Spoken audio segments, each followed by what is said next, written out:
but rather because of the ways that it is suggestive of an explicit effort to prepare for something that is so often implicit. The notion that whatever we might think of students, be they Generation X or millennials, it is that they often interact with us in a bureaucratic atmosphere, one which we try to mitigate through our efforts to instruct them, but which finally makes education contingent on the effort to understand how a student fits into an overall structure. Now, Professor Quashie has made excellent use of his training in ways large and small. He's been the recipient of several fellowships with NEH, Mellon, and at Arizona State. And he's the recipient of honorable mention for the Darwin Turner Award for the Best Essay in African American Review, one of the preeminent journals in our field. And he has won the Sherrard Teaching Award at Smith College. Now, I think it's this sensitivity to structures, social, administrative, bureaucratic, political, or ideology as they may be, that I find resonating through Professor Quashie's work. In his second book, The Sovereignty of Quiet, Beyond Resistance in Black Culture, he ponders the question of what it of what it would mean for quiet, not public, for us to think about quiet not in terms of publicness but intimacy and self-containment, and that it could mean just as much to the question of Black Lives Mattering as it gets asserted through having our bodies in the street. Using Toni Morrison's 1973 novel Sula, Professor Quashie attempts to explore the idea of oneness, which he describes thus, quote, "Oneness is the interior as a place capable of discovery, of wandering, the risk and freedom to be had in being lost in oneself." Thinking about the concept in relationship to post-colonial, diasporic, transnational, and cosmopolitan social structures and enterprises, Quashie ultimately concludes that, quote, "What is often missing is a consideration of the mobility that is a part of interiority, the inevitable human capacity to wander without taking a step." It is this notion that I find so intriguing, and it's that word capacity that really catches my eye. One of the things that we might say about Black life in the New World and Black life in the diaspora is that it's so often thought of around the idea of incapacity. And further, we might think of it in terms of Black folks being incapacitated, either by the past or by the uncertainty of the future. But one of the things that Professor Quashie's notion of oneness brings us to is the idea of capacity as capaciousness. That in fact, quiet and the oneness that comes on its heels is in many ways a way for us to think about ourselves as having limitless capacity, and that this is a revolutionary thought that we should ponder more deeply. Now, Professor Quashie is here to speak this evening on the subject of Black aliveness, but for now, please join me in welcoming to the University of Pennsylvania, Professor Kevin Quashie.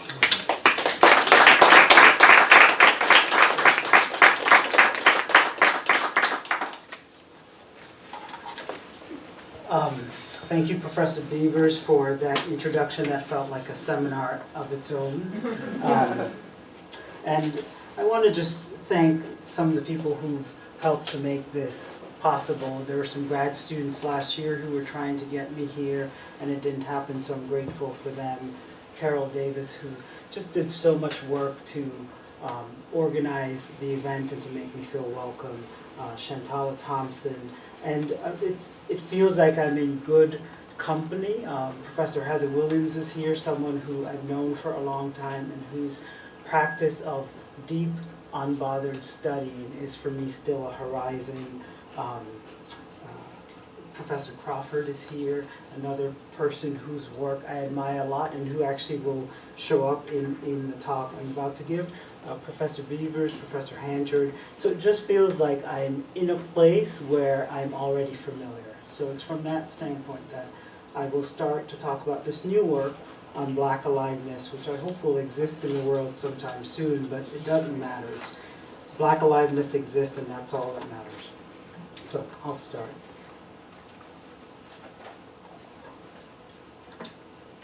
What would it mean to consider Black aliveness, especially given how readily and literally Blackness is indexed to death?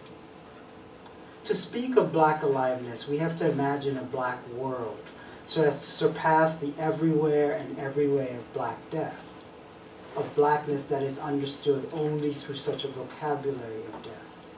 This equation of blackness and death is indisputable and enduring, surely, but if we want to try to conceptualize aliveness, we have to begin somewhere else. Imagine a black world.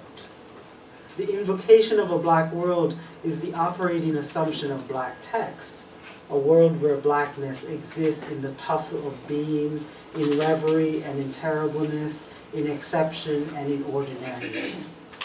This black world is not one where the racial logics of anti-blackness are inverted, but one where blackness is totality, where every human question and possibility are of people who are black. It is what Toni Morrison describes in the essay Home as a sovereignty of race specificity without race prerogative.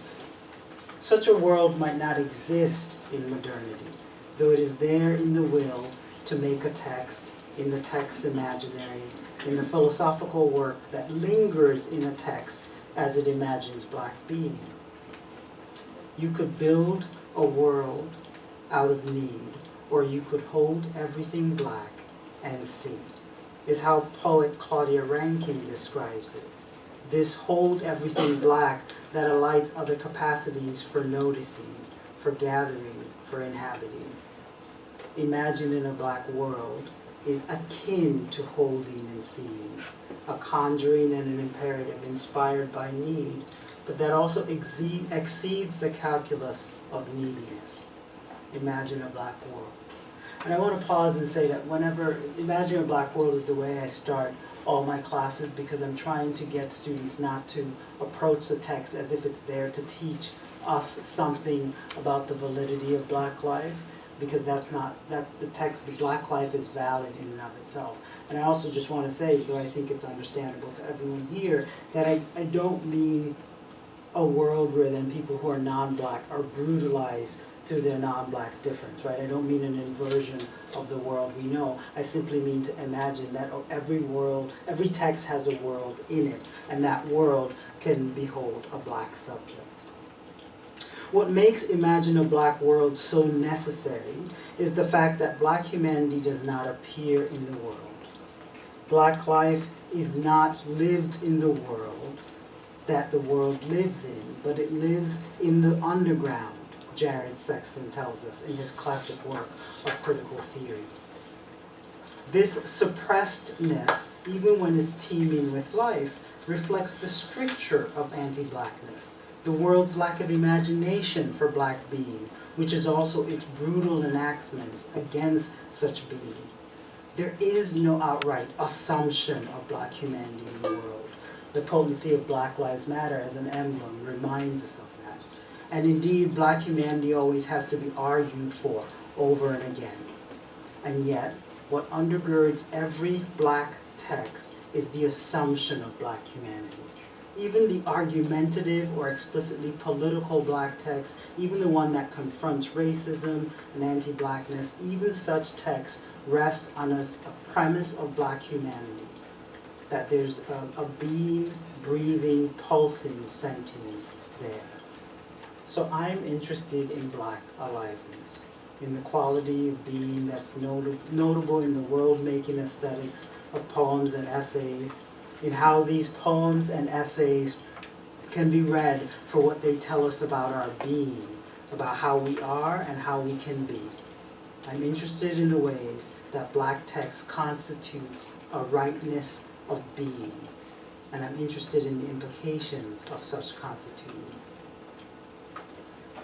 The best example I know of aesthetics of aliveness is Lucille Clifton's untitled poem, often titled Reply, first published in her 1991 collection, Quilting. And I want to pause and say that the poem has an epigraph that describes a terrible thing, so I wanted to just cue that. This is the first. I had to break up the poem so it would be legible on screen, though when in the way it's presented, it's one entire text. From a letter written to Dr. W.E.B. Du Bois, by Alvin Borquest of Clark University in Massachusetts and dated April 3rd, 1905. Quote, "We are pursuing an investigation here on the subject of crying as an expression of the emotions, and should like very much to learn about its peculiarities among the colored people. We have been referred to you as a person competent to give us information on the subject. We desire especially to know about the following salient aspects. 1, whether the Negro sheds tears." Reply.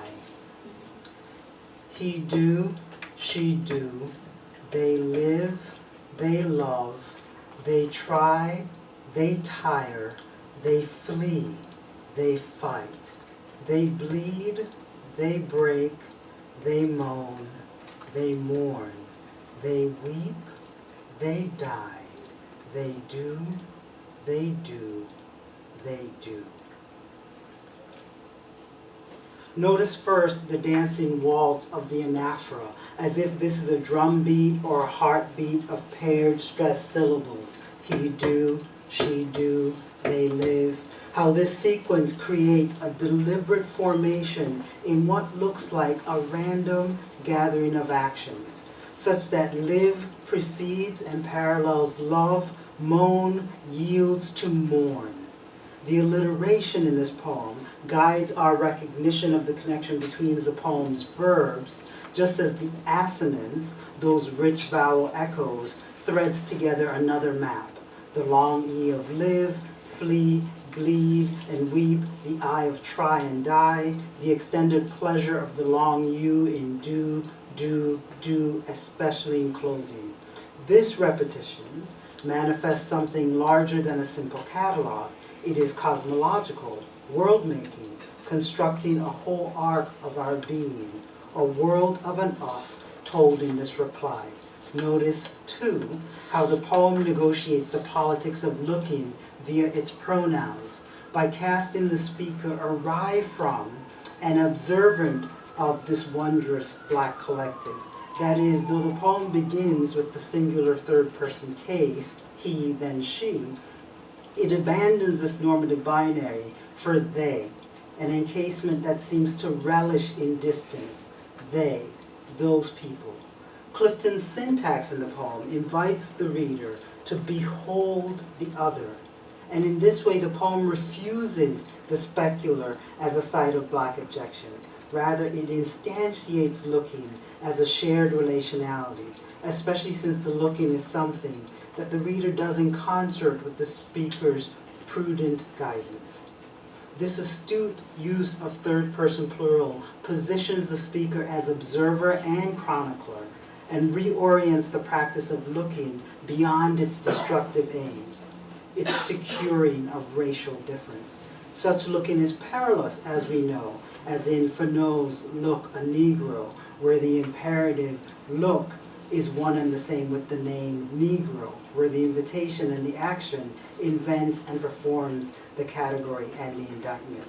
No, in this instance, in Clifton's instance, distance sits in alliance with Du Bois's own field-forming work that mobilized looking as a radical black intellectual practice. I love this poem. I love how its dynamism resides in its elision of the easy alliance between the speakers advocating and the black us who are exemplified by the advocacy. Masterfully, the speaker stands as an MC, a host who seems to revel in what it is to look at all this quotidian magnificence rendered via the expansive line of words ambling down the page, staircase or waterfall or slideshow of being after being after being, linked in music and gesturing toward what cannot be said fully, since after all it is not possible to present every instance of black being in a pantheon, or to map it in the sky, or to track it all over the edge of the earth. Through third-person plurality, Clifton's speaker reorganizes our gaze, directing us to look at this small sample of aliveness made by looking at being looked atness. That's a quotation from Ellen Diamond. Or what the cultural theorist Daphne Brooks describes as the critical praxis of distanciation and Afro-alienation. This black looking is constitutive. It is full of the magic possible in a relational praxis of attending to the black subject as a right object of looking, and also as the one who's directing and doing the viewing. I can't overemphasize to you how crucial it is that the speaker doesn't say we, since the pronoun, that pronoun would cement the poem's stance as being against the hateful objecting question that opens the poem, as a black voice speaking to resist the overtures of white volition.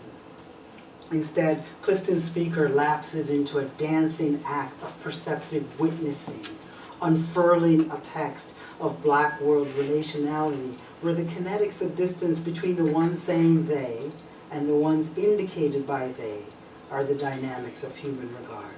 I'll say it again. The poem unfurls a text of black world relationality where the kinetics of distance between the ones saying they and the ones indicated by they are the dynamics of human regard.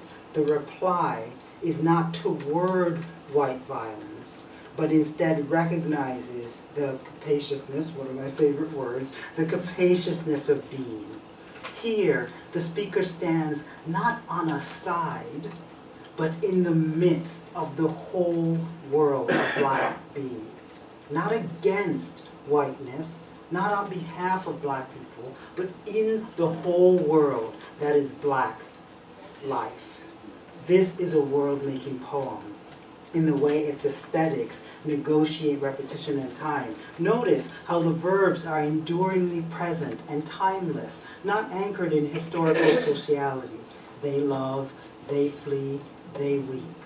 Indeed, the poem's time register moves towards infinity in the way that the last three lines mimic the orthography of ellipses. They do, they do, they do, as in dot, dot, dot, eternally and into a future we cannot yet see.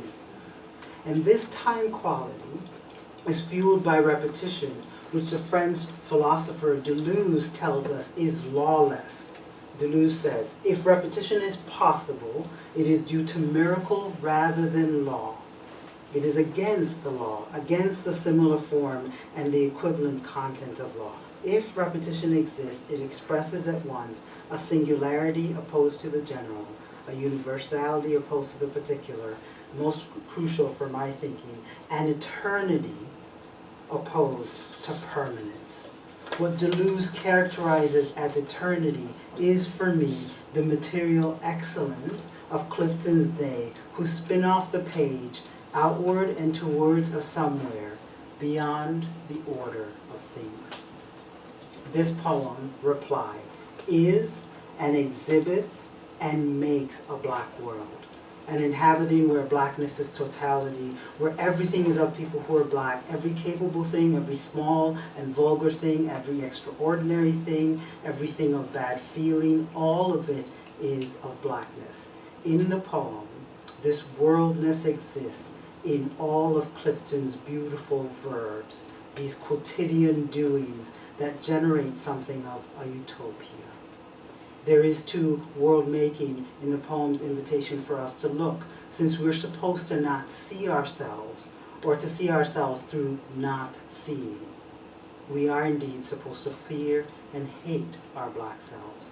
But Clifton's poem invites us into a practice of encountering black being as it is, in its beingness, in its terribleness, there I'm riffing on Baraka, and wonder and particularity. A racist happening prefaces the poem, and racist happenings surely linger in every indicative verb in this verse. But in a black world, the racist thing is not the beginning nor the end of being, and what matters is not only what is done to the subject, but also how the subject is. Said another way, anti-blackness is a part of blackness, but not all of how or what blackness is. Anti-blackness may be total in the world, but it is not total in a black world. In this way, Clifton's poem is a scene of subjection, Hartman, and also a scene of aliveness. And so here I'm going to pause and say very quickly that if I had more time, I would move to thinking about some of the work that Baraka does in black art and try to recapture that poem. And I would lean heavily on Professor Crawford's brilliant post-black blackness, the thinking about the ideological work that black arts folks were doing, the way in which they were trying to imagine and construct a world. I would also bring into the room Sylvia Wynter's call for us to re-enchant humanism, but I want to make sure I get through the end of the talk, so I'm going to skip that.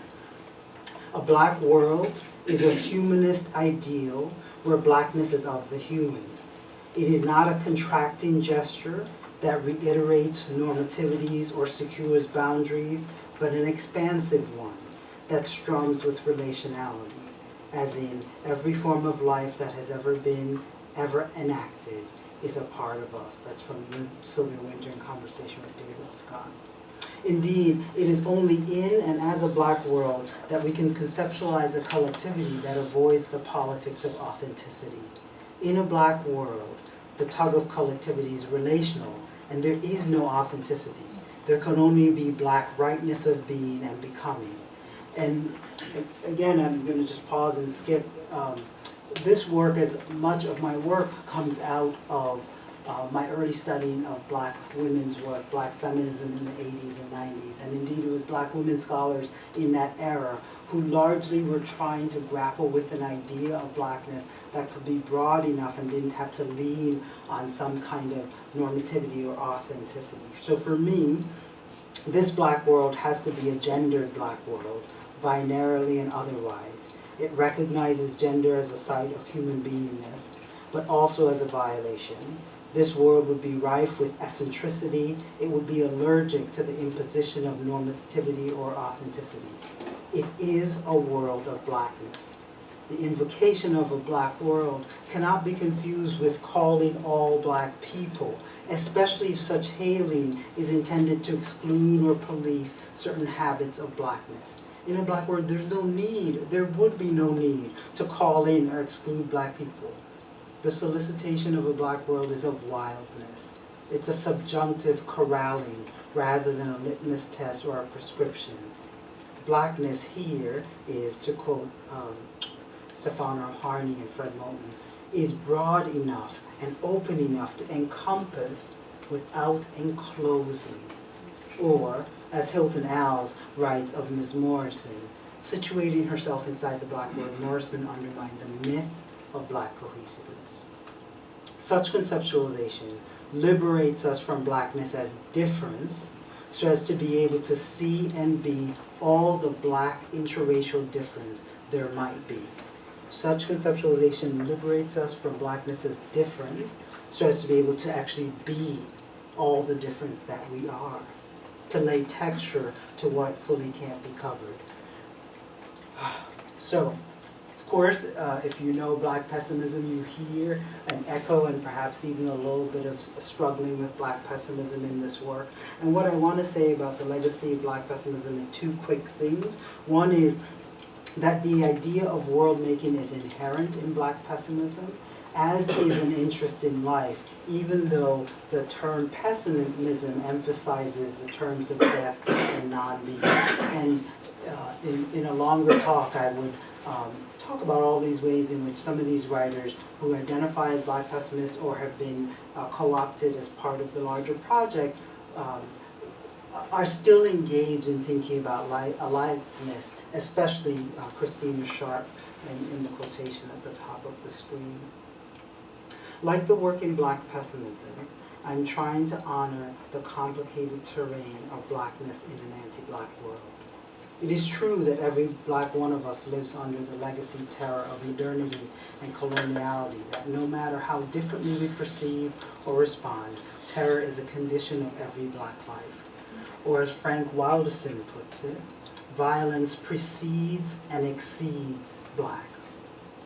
And still, in a way, the definitive fact of black subjection is not sayable because no statement about every black person can be true. Such a claim might be ideologically or conceptually or theoretically or structurally factual, but it is not true in regards to the being of any person. Its truth is what Glissant might call an opacity. Subjection is a fact in an anti-black world, and I want to be clear about that, I'm not pretending as if subjection doesn't run rampant and continue to endure. Subjection prefaces everything, but in thinking through black world making, I'm trying to surpass terror as the adverb or even the verb of black being, to suspend the anti-ANTI, anti-ANTE position of blackness. In that suspension, I'm trying to articulate the aesthetics of aliveness, the forms of textual figuring which approximate being. So in the project, I then move on to, and I think I'm going to have time to do this, I move on to talk about, try to theorize aliveness through Audre Lorde's work. But especially thinking about the way in which some of Lorde's ideas revise Kant. And I'm inspired by Lyndon Gill, who writes about Lorde and who calls Lorde one of our great philosophers. And in the way that people in NBC write about Kant, I find Kant fascinating in some ways too. It feels appropriate for me to endlessly write about Lorde. If Kant can be written about into ad nauseum, so too can Lorde. And so I'll start by describing aliveness and then I'll move on to Lorde. Aliveness can be a complicated notion, though we might return to the end of Lucille Clifton's poem, Reply, as a way to commence. Advance those slides. As a way to commence. They do, they do, they do. This singular repeated phrase trains attention on the verb do, and recasts all the other verbs as elegant states of black being.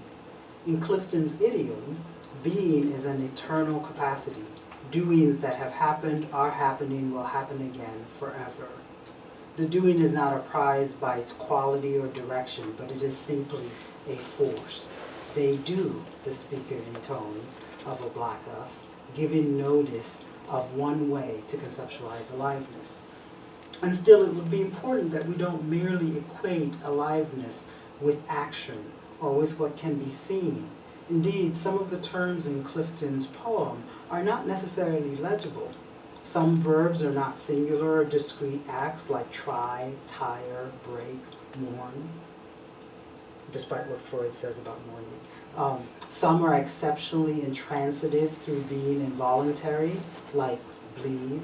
Others represent a longevity that can't be classified properly as an action, like live or love.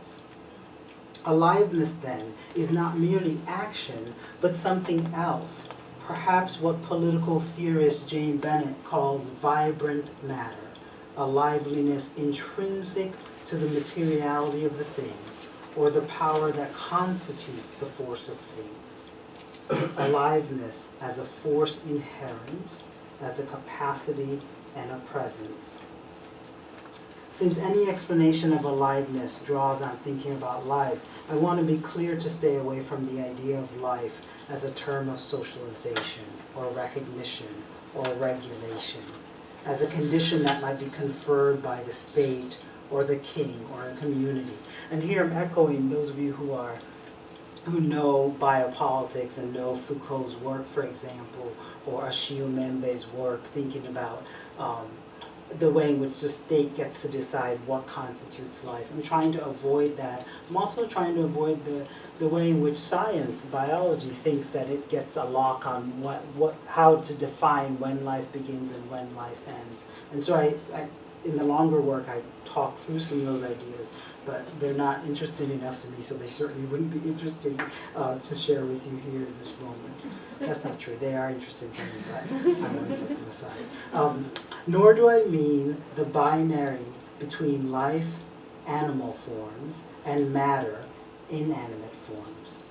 Moreover, given the convincing work of black pessimist scholars, I also want to avoid the particular ways that blackness becomes the exception in philosophical thinking about life. such that blackness is either a problem of or to life, if you remember that iconic line from Du Bois, how does it feel to be a problem? Or where blackness is exemplary of the condition of not life. And I'm going to skip that part. I was going to pull up, if you don't know Lamondra Horton Stallings' Funk the Erotic, I was going to pull up her idea of stank matter as a way to think about life, but I want to make sure that we'll have time for conversation at the end, so I'm going to jump ahead to Luke. I mean aliveness as a condition of human knowing, which is precisely the territory Audre Lorde travels in her 1977 essay, Poetry is Not a Luxury. This is how the essay begins. The quality of light by which we scrutinize our lives has direct bearing upon the product which we live, and upon the changes which we hope to bring about through those lives. It is within this light that we form those ideas by which we pursue our magic and make it realize. This is poetry as illumination. For it is through poetry that we give name to those ideas which are, until the poem, nameless and formless, about to be birthed, but already felt. About to be birthed, but already felt. That distillation of experience from which true poetry springs, births thought, as dreams births concept, as feeling births idea, as knowledge births precedes understanding. I always love how that last line is so compacted with noun, verb, noun, that it's hard to actually figure out what Lorde means, and I think that's part of the philosophical dynamism in her work. From the outset of this essay, Lorde establishes a position against the dominance of reason as the way we understand intelligence. As such, her argument revises classical Enlightenment ideals by merging the discourse of the sublime with that of experience, right? And that's where she talks about nameless and formless, but already felt. For Lorde, imagination is not a priori of experience. Instead, experience distilled constitutes imaginative potentiality. Lorde's conceptualization of being situates knowing and knowledge as an embodied enterprise, inflected by the sensation and engagement of experience. And in this regard, the ethical achievement of understanding comes through the capacities of and in one's body. Later on, Lorde would say, in this same essay, for each of us as women, there's a dark place within, where hidden and growing our true spirit rises. Within these deep places, each one of us holds an incredible reserve of creativity and power, end quote. I should have put that quotation on the screen. So Lorde is trying to theorize aliveness. She's trying to theorize the study of a material knowing where sensation and experience constellate being. And I just want to pause, if you know Lorde's Erotic as Power, this is part of the work